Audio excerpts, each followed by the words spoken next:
Hoje, na cidade de Davi, nasceu o Salvador, que é Cristo o Senhor.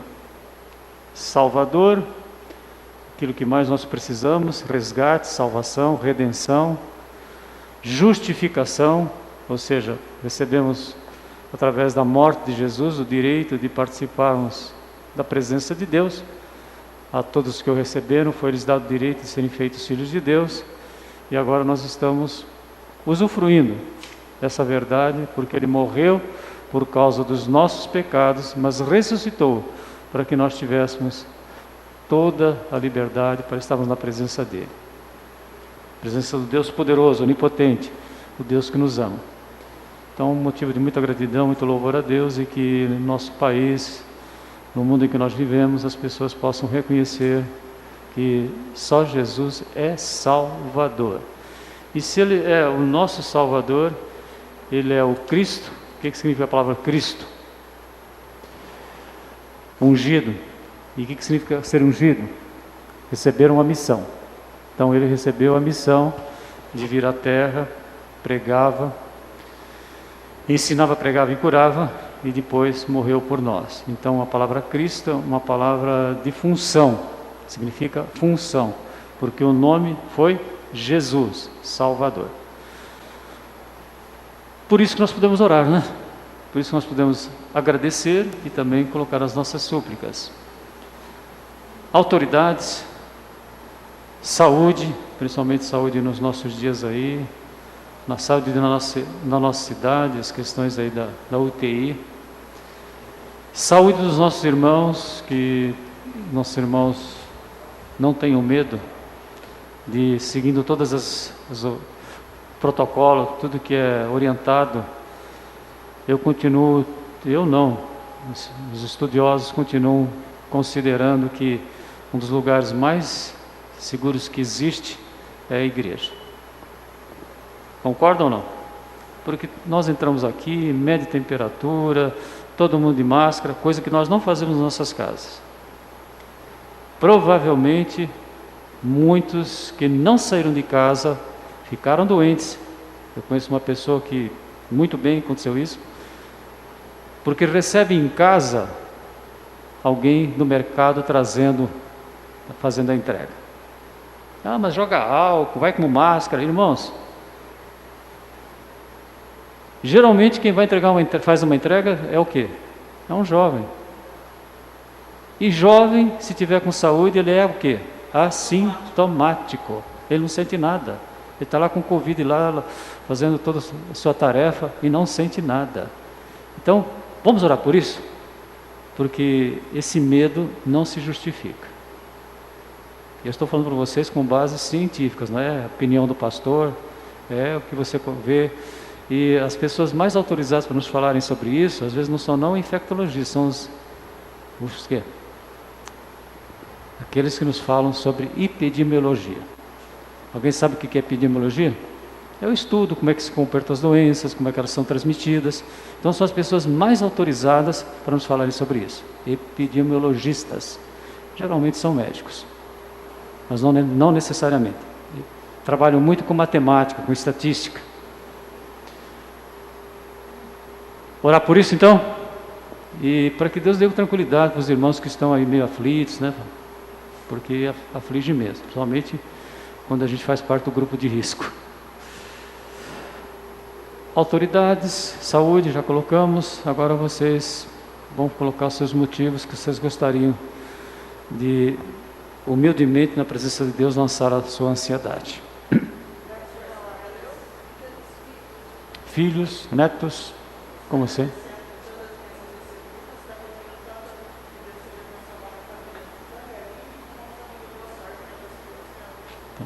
Então pedir por essa família, que são parentes de vocês, inclusive, né?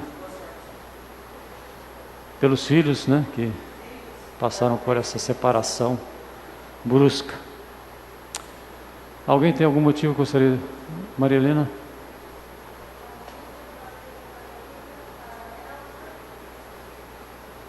Então, quarta-feira que vem nós estamos programando ter um culto aí de encerramento da questão do Natal, e domingo que vem A última quarta ainda não temos certeza se nós vamos poder estar aqui.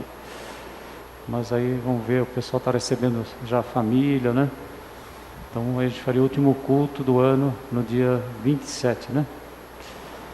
Aí vocês vão orando por isso, que a decisão venha do Senhor. Eu vou estar aqui na quarta-feira, então por isso, mas a gente vai orar para ver o que nós vamos fazer, se Deus quiser, lógico. Mais algum motivo? Agradecer vocês que estão nos visitando, nós temos alguns casais aí, né? Deus abençoe vocês, a gente suplica que vocês se sintam muito bem. E se estiverem vindo para Dracena, a igreja está de portas abertas, né? Para que ela possa ser útil na vida de vocês e vocês poderem ser úteis no reino de Deus através desta igreja, para a honra e glória do Senhor. Tá bom? Igreja perseguida, quase 200 milhões de crentes que estão sofrendo perseguição, que a gente sabe, mas deve ter muito mais do que isso. Em alguns países o evangelho é extremamente perseguido. 3 bilhões e meio, 4 bilhões de pessoas na Terra que não têm acesso ao evangelho e pelo menos 1,5 bilhão que não têm a Bíblia traduzida. Não existe tradução para eles ainda. Então o evangelho só pode chegar através da natureza e da consciência que Deus coloca em todo ser humano, porque fomos criados à sua imagem e semelhança, apesar de termos perdido uma boa parte dessa imagem e semelhança, mas ela foi resgatada, restaurada e ela é plena em nossa vida através de Jesus. Então vamos orar. Se não houver mais nenhum motivo, Cris. Querido Deus, amado Pai, nós te agradecemos, Senhor, pela oportunidade de estarmos aqui na Tua casa. Te agradecemos, Senhor, porque podemos rever nossos irmãos queridos, ó Pai. Te agradecemos pela salvação que temos em Cristo Jesus. Nós te louvamos por cada um que está aqui nesta noite, ó Deus. E colocamos, Senhor, em Teu altar todos os pedidos que foram aqui apresentados. Que o Senhor esteja atento a cada necessidade. E que o Senhor nos ensine, ó Deus, a dependermos de Ti em toda e qualquer circunstância da nossa vida, Pai. Muito obrigada, Senhor. Nosso coração está cheio de gratidão pelos livramentos, pelas provisões, pelos Teus cuidados com toda a Tua igreja, ó Deus. Nós te agradecemos pela oportunidade de estarmos reunidos em Teu nome, ó Pai. Em nome de Jesus que eu oro, no poder do Teu Santo Espírito. Amém. Amém, Senhor. Os que puderem, permaneçam em pé.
Carta, Palavra de Deus,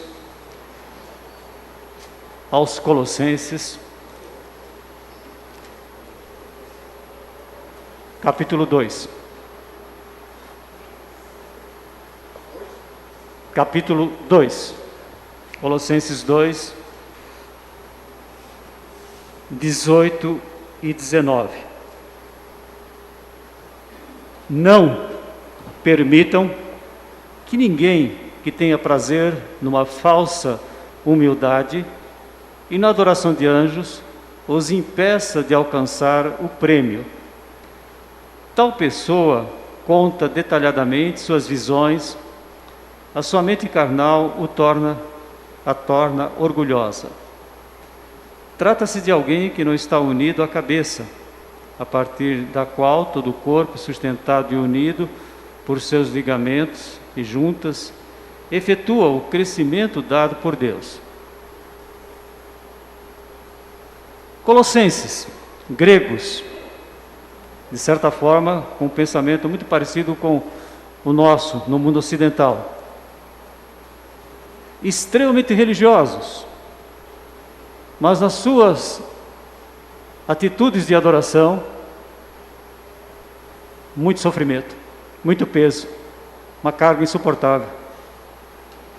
Eles criaram deuses que exigiam até sacrifícios humanos, deuses extremamente nervosos, irados, deuses que tinham paixões pior do que os seres humanos e que tratavam as pessoas com uma total irresponsabilidade. Quando eles ouviram de Jesus, eles ficaram maravilhados, extasiados. Perfeitamente Deus, onipotente, amoroso, paciente, disciplinador, tudo aquilo que um ser humano precisa, mas também perfeitamente humano. Então, essa carta que nós podemos pensar, se você for colocar numa ideia, Cristo é total, Cristo é tudo, Cristo é pleno. Então, o que estava acontecendo é que algumas ideias estranhas estavam sendo anunciadas ali e tentando influenciar aqueles irmãos, colocando novamente uma carga insuportável, quando o convite que Jesus disse é para que nós fôssemos a Ele para descansarmos. Porque já existe muita tribulação na vida, não existe? Mas nele nós encontramos descanso. Jesus fez uma proposta que quem buscasse em primeiro lugar o reino de Deus, todas as demais coisas seriam resolvidas. Essa ideia é uma ideia que Deus sempre teve desde que nos criou. Ele providenciou tudo o que nós precisávamos lá no Jardim do Éden. Mas o ser humano é mais ou menos como nós vemos em Isaías. Preste atenção. O Santo Deus de Israel diz ao seu povo: se voltarem para mim e ficarem calmos, vocês serão salvos. Fiquem tranquilos e confiem em mim, eu lhes darei vitória, mas vocês não quiseram. Uma tradução mais que a gente usava mais, em que vos converterdes e sossegados, estará a vossa salvação, na confiança estará a vossa tranquilidade, mas vocês não quiseram. Nós queremos, Deus seja louvado, eu quero. No final da década de 70, um cântico ficou muito conhecido. Como é que era o cântico? Calmo, sereno e tranquilo, sinto descanso no meu viver. Vamos cantar? Calmo, sereno, tranquilo, sinto descanso no meu viver. Amém? É isso que nós queremos suplicar a Deus. Estamos caminhando para o final do ano e nós queremos implorar que Deus faça isso conosco. Isso devo a um amigo que só por Ele eu pude obter, Ele é Jesus, meu amigo. Então, a carta de Colossenses é uma carta importantíssima para você conhecer Jesus total, Jesus pleno. Nele habita corporalmente toda a plenitude da divindade. Ele foi humano como eu e você, venceu todas as tentações. A única exceção que existe conosco é que Ele não pecou. O nascimento dele foi diferente, como nós estamos vendo esses dias. E Ele precisou morrer em nosso lugar. Você não precisa morrer, você não precisa carregar uma carga insuportável. Nós vamos orar por isso, que nós queremos ter uma vida mais calma, mais serena e mais tranquila no poder do Senhor, no poder do Espírito Santo, em nome de Jesus.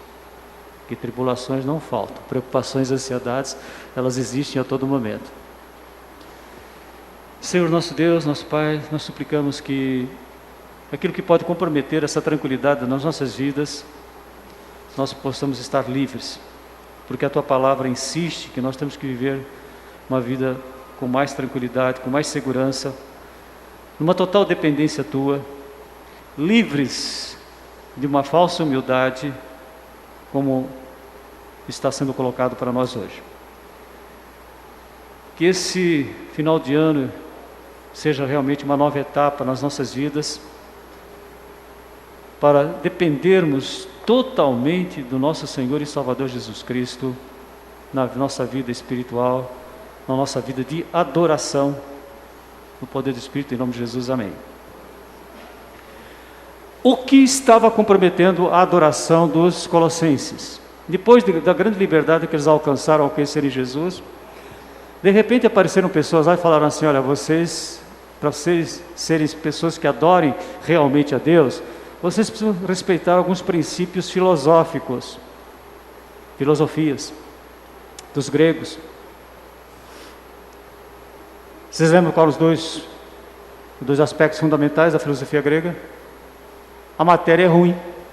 Então, se a matéria é ruim, nem é possível pensar que Jesus veio na forma humana. E se a matéria é ruim, você faz com o teu corpo, com os teus olhos, com a tua vida o que você quiser, contanto que você preserve o espírito. Ou o contrário, você tem que mortificar o teu corpo, você tem que ir para um mosteiro e ficar isolado das tentações desse mundo, porque o corpo está toda hora sujeito a tentações. Filosofia grega. Esses dias me relataram que uma pessoa foi para uma dessas instituições, aceitou as recomendações de alimentação, um jovem, foi definhando, até que morreu. Só isolamento, mosteiro, né?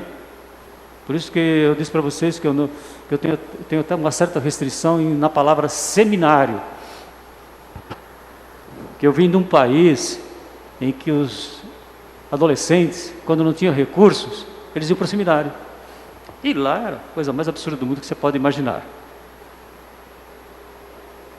Se alguém tiver curiosidade, leia um pouquinho, alguns resumos, não leia o livro inteiro não, leia alguns resumos de Eça de Queiroz. Alguns de vocês leram, né? Leram na íntegra. Irmãos, nós estamos sendo convidados a nos libertar de todas essas questões de alimentação, de restrições, e como nós já vimos. Segundo,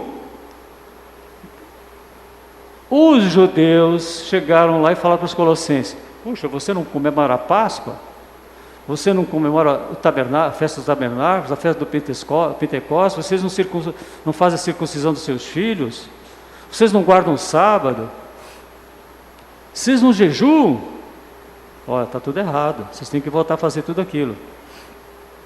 Rituais, cerimônias, e de uma forma decisiva, definitiva, eu só vejo na palavra de Deus, e você só pode ver na palavra de Deus, no Novo Testamento, revelação completa, 2 rituais, 2 cerimônias. Não existe mais nada a partir da ressurreição de Jesus Cristo. Existem algumas referências que Paulo, por exemplo, jejuou.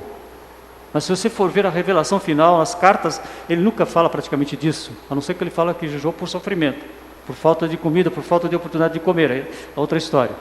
É o que a gente chama de jejum circunstancial. Então, várias questões que eram colocadas ali, e que nós precisamos tomar cuidado para que isso não comprometa a nossa vida, porque isso é um atraso muito grande. e às vezes são colocadas para nós por pessoas que são extremamente, dão-nos a impressão de muito humildes, de muito religiosas, de muito espirituais. Olha, você precisa jejuar, você precisa guardar a festa do sábado, você precisa parar de comer isso. Fica uma semana sem entrar no WhatsApp. Em Marília estavam dizendo, olha, essa semana é jejum de Coca-Cola. Não foi? Vocês ouviram lá? Irmãos, olha as coisas que vão colocar. Então, de repente, você toma uma Coca-Cola sem saber, sem lembrar daquilo, você vai ficar arrasado porque você não cumpriu aquilo. E isso é terrivelmente perigoso, porque diz assim, trata-se de alguém que não está unido à cabeça. Não pode acrescentar nada absolutamente a sacrifício de Jesus. Só com relação ao jejum, prescrito, orientado, você vai encontrar uma referência na Bíblia. Agora, os fariseus jejuavam 2 vezes por semana? 2 vezes. Na época de Esther foi proclamado um jejum. Concordo com vocês. Um sofrimento muito grande, absurdo. Mas prescrito, como orientação, depois a gente pode pensar e sentar junto, só. Então são coisas que a gente precisa tomar cuidado, porque você fala, mas não tem problema, eu vou fazer, vou me sentir bem. Irmãos, não é questão de se sentir bem, é questão de você fazer a vontade de Deus. Eu posso até me sentir bem na hora, mas se eu não fizer a vontade de Deus, trata-se de alguém que não está unido à cabeça, a partir do qual todo o corpo sustentado, a cabeça é Cristo. Então Deus está falando conosco, liberte-se da falsa humildade. Essa é uma súplica que eu e você temos que fazer. Porque às vezes nós achamos por certos comportamentos, essas atitudes religiosas, espirituais, né, a gente pode achar que está sendo melhor que os outros. Então, falsa humildade nos leva a julgar as pessoas. Falsa humildade nos leva a achar que nós somos um pouquinho melhores que os outros. Porque nós fazemos isso ou aquilo. Então, irmãos, um dos maiores desafios que o crente tem, qual é? Se libertar da falsa humildade.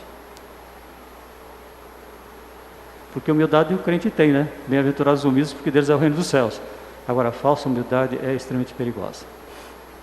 Sem perceber, você acha que alguém não é tão legal como você, não tem uma experiência tão marcante como você. Porque o pastor, ele vai orar e a oração dele vale mais do que a dos outros irmãos. Irmãos, parem com isso. A oração quem faz, perfeita, é só o Espírito Santo. Romanos 8:26. Fora disso, eu posso errar na minha oração, você pode errar. É claro que o pastor tem dever de ter um contato com Deus muito, muito forte. Porque eu tenho que passar para vocês alguma coisa que faz parte da minha experiência. Não quero ensinar alguma coisa que você não faz. Isso nós vimos domingo passado, né? Esdras estudava, praticava e ensinava. A gente fez o contrário, né? Ele ensinava porque ele praticava. Ele praticava porque ele estudava. Guardem isso bem. Então nós estamos aqui suplicando que Deus nos liberte, me liberte a mim e você de qualquer tipo de falsa humildade. E eu me achar um pouquinho melhor, mais espiritual. Na família, eu contei para vocês que a gente tinha uma amizade muito grande com um casal lá em São Paulo. A gente morava lá no meio do mato, então a gente se encontrava na época em que a estrada ficava extremamente difícil de andar por ela, né? Meus filhos falavam, você está fazendo rali, pai? Fazer rali com um carro sem tração 4x4 é uma loucura, né?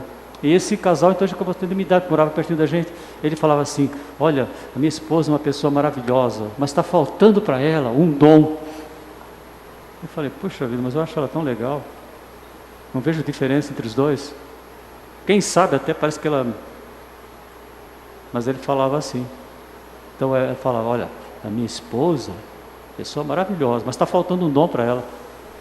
Você sabe qual é o dom, né? Um dom que Paulo fala que ele preferia falar 5 palavras que todo mundo entendesse do que 10.000.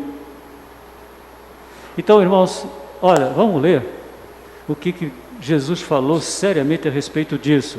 Falsa humildade me leva a julgar as pessoas. falsa humildade me leva a colocar condições para as pessoas viverem de uma forma que eu não consigo ver no Novo Testamento, que encerra tudo em Apocalipse capítulo 22. Por isso que Deus não quer que eu tenha visões. Não é que eu não possa ter, posso até ter, né? Para Deus nada está limitado, mas visões, precisa tomar muito cuidado com elas.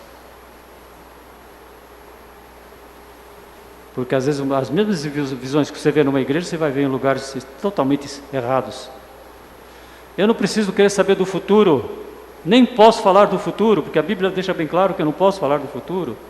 Agora, eu posso profetizar? Sim, eu posso profetizar. O que é profetizar? Para ficar bem gravado para todo mundo. Falar no nome de Deus. Mas Daniel falou que no final dos tempos a ciência se multiplicaria, a gente está vendo a ciência se multiplicando. Ele profetizou nos dois sentidos, alguma coisa que ia acontecer e que não tinha acontecido antes e que hoje é uma verdade. Agora, eu preciso profetizar alguma coisa a respeito do futuro? Sim. Todo aquele que crê em Jesus será salvo. Estou profetizando. Profetizando. E de por todo mundo pregar o evangelho. Profecia, estou falando alguma coisa que Jesus falou e eu estou repetindo. Isso é profecia. Primeira carta aos Coríntios deixa bem claro que o dom de profetizar é dos principais. Que é o quê? Pregar. Pregar como? Vivendo, como Esdras. Não apenas falando. Então, nós estamos sendo convidados a uma vida calma, serena e tranquila, livre daqueles pesos, daquelas cargas que estavam querendo colocar sobre os colossenses e que hoje tem sido colocado na vida de muito crente. Tem crente que leva uma culpa para a vida inteira. Eu vejo um crente falando assim, acho que um dia eu pequei contra o Espírito Santo, então eu estou perdido.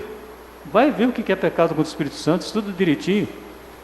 Você vai ver que pecado contra o Espírito Santo é não crer em Jesus. Se você crê em Jesus, todos os pecados estão perdoados. Ou só existe um pecadinho lá, um pecadão lá que você não é perdoado. Coitadinho de mim. Coitadinho de você.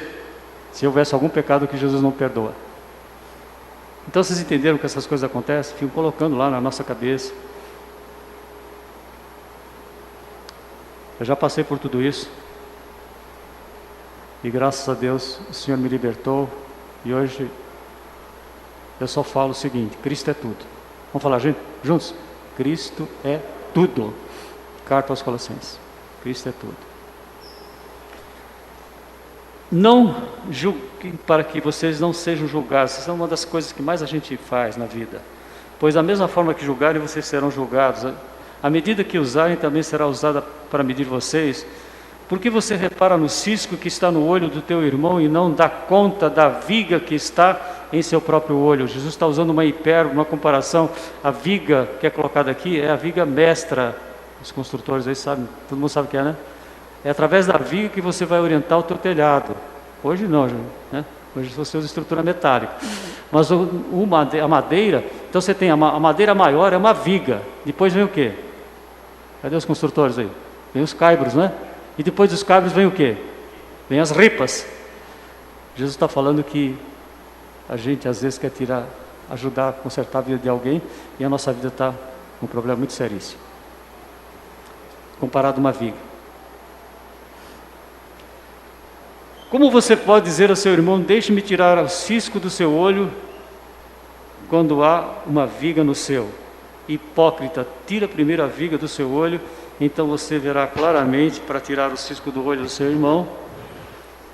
E aqui tem ele coloca uma expressão que deixa a gente impressionado, assustado. No mesmo contexto que julgar é dar coisas sagradas aos cães.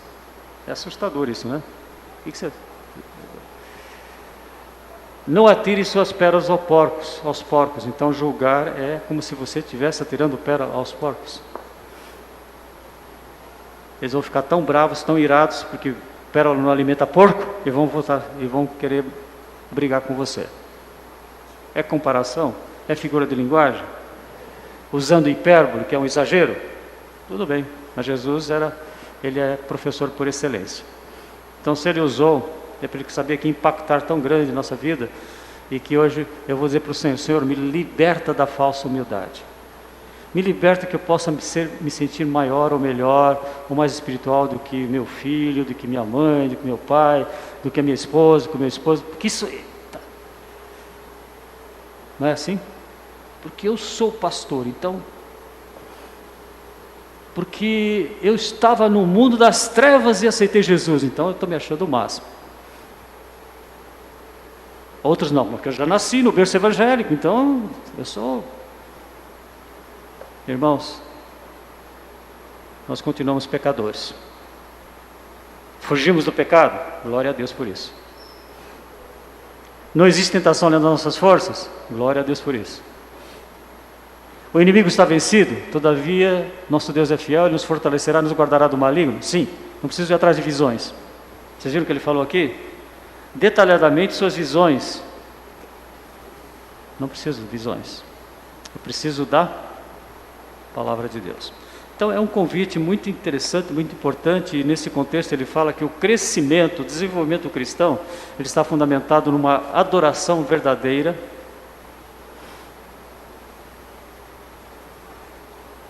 Quando nós pensamos nessa questão de adoração que ele colocou aqui, efetua crescimento dado por Deus, no versículo 19, é interessante quando nós vemos que o profeta Miqueias profetizou um pouquinho, mais ou menos na época de Isaías, o povo estava muito distante de Deus, praticando muita idolatria, muita corrupção, muita imoralidade, muitos problemas de casamento, de relacionamento naquela época, mas o principal é que eles adoravam outros deuses, eles adoravam o Deus verdadeiro.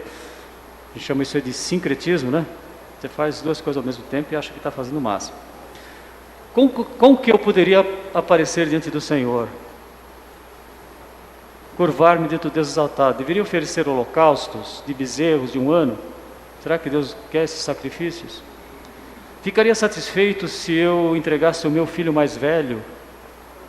Não, Deus não quer nada disso. O que é bom é que você pratique a justiça, que você faça tudo o que é possível para ter um contato mais intenso com Jesus, porque Jesus é a nossa justiça. Ame a fidelidade, seja fiel. Olha que coisa impressionante, fidelidade. Os casais sendo fiéis, os crentes sendo fiéis com seus irmãos. Já viu como a gente fica muitas vezes discriminando certos irmãos? Falando mal, não concordando, fazendo grupinhos. Isso é uma tremenda de uma infidelidade. Ame a fidelidade, pratique a justiça e ande humildemente na presença do Senhor. Miqueias. Então aqui, como adorar a Deus? É dessa forma, sem muitas rituais, só 2.